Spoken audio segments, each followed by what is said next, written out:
Okay, Chandrayaan one. Chandrayaan one అనేది మా భారతీయుడు చంద్రుని మీదకి పంపించినటువంటి మొట్టమొదటి అంతరిక్ష ప్రయోగం. అవునా? చెప్పండి, చంద్రయాన్-1 ఎప్పుడు పోయింది? ఓకే, రాకెట్ పేరు ఏం పేరు? Very good. ఎక్కడికి పోయింది?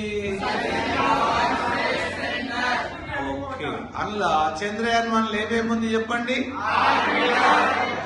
ఆర్బిటర్ ఉంది, మూన్ ఇంపాక్ట్ ప్రోబ్ ఉంది. రైట్. ఆర్బిటర్ చంద్రుని కక్షలోకి ఎప్పుడు వెళ్ళింది? మంచిగా అర్థం కావాలి కదా. 2008 నవంబర్ 8. ఓకేనా?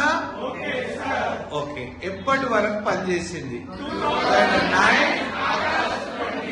ఆగస్ట్ 28 వరకు పనిచేసింది. అంటే సంవత్సర కాలం పాటు పనిచేసింది. ఆడికెళ్ళి సిగ్నల్ ఏమైపోయింది? కట్ అయిపోయింది. ఓకే, చంద్రయాన్-2లో ఏమేమి ఉన్నాయి చెప్పండి? ఆర్బిటర్ ఉంది, ప్రజ్ఞాన్ రోవర్. ఓకేనా? చంద్రయాన్-2లా ఏమేముంది చెప్పండి ఒకసారి? Orbiter, Vikram lander, Pragyan rover. Right. చంద్రయాన్-2ను SDSC నుండి ఏ సంవత్సరంలో పంపినాం?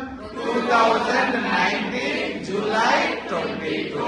రాకెట్ పేరు ఏం పేరు? SEM-3M1. రైటా?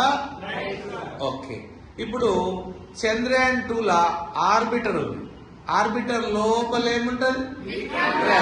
విక్రమ్ ల్యాండర్ లోపల ఏముంటది? ప్రజ్ఞాన్ రోవర్. సో ఆర్బిటర్ చంద్రుడి కక్షలోకి ఎప్పుడు పోయింది చెప్పండి? 20. అవునా? అప్పుడు ఆర్బిటర్ నుండి విక్రమ్ ల్యాండర్ సపరేట్ అయిందా లేదా? అయింది. అప్పుడు విక్రమ్ ల్యాండర్ ఏం చేయాలి? స్లోగా చంద్రుని మీద దిగాలి. కానీ అట్లా స్లోగా దిగిందా? ఫాస్ట్ గా ఏమైంది? గుద్దుకోండి. అర్థమైందా? ఫాస్ట్ గా పోయి గుద్దుకోవడం వల్ల విక్రమ్ ల్యాండర్, ప్రజ్ఞాన్ రోవర్ రెండు ఏమైపోయినాయి? ముక్కలు. ఓకేనా? కాబట్టి చంద్రయాన్-2లో మనం ఏడ సక్సెస్ అయినాము అంటే ఆర్బిటర్ ను ప్రవేశపెట్టడం. వి సక్సీడెడ్, ఓకేనా, to place the orbiter into moon orbit. And we are also succeeded separation of Vikram lander from the orbiter. Where we failed in Chandrayaan-2, we failed in safe landing of Vikram lander on moon surface.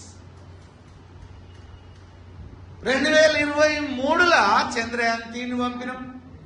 మంచిగినాలే. మరి ఇప్పుడు arbiter ఆన్నే ఉందా లేదా? Very good. Arbiter ఆన్నే ఉంది. మళ్ళీ arbiter పంపాలా మనం?